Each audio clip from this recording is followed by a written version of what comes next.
ang ating ikapitong grand finalist mula sa Muntinlupa City, Colette Nicole Figalan. Hi! Hi, Colette! Grabe. Saan galing yung boses na yun? Mahirap kantahin yan siya. Oo. Yes. Ang mga nakakakanta lang, ang mga tumatry niya, yung mga sobrang huhusay din. Si Katrina, trinay niya yan. Napanood ko sa TikTok. Ay, Anong oo. nangyari?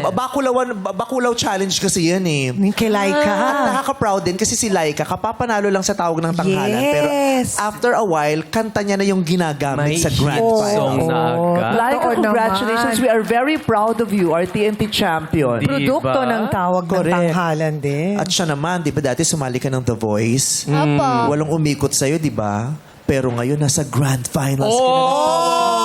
At tumayo pa si Ella. Tumayo pa si Ella kasi ganun yun eh. Hindi lahat makukuha natin sa isang subok. ganun. Di ba?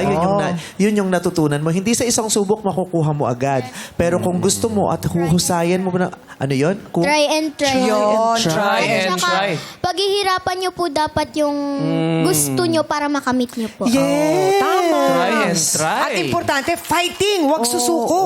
Diba? Adya, Laban adya. lang.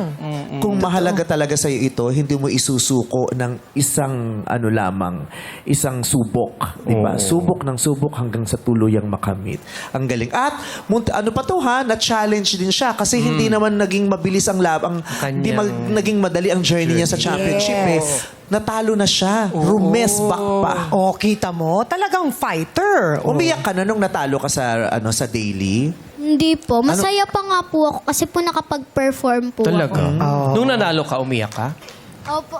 Doon ka umiyak. Doon ka umiyak? No? Opo. Doon po kumiyak. Nung naging victorious ka, parang, ay, ang successful, no? Opo. Naiyak ka doon. Opo. Tears of joy. Kaya congratulations sa'yo. Achieve na achieve at talaga namang worth it lahat ng mga pagpapractice mo, di Yung ba? pagod mo. Yung pagpapaliban mo sa paglalaro para lamang mag-practice para sa araw na ito, it's all worth it. Congratulations. Thank you po.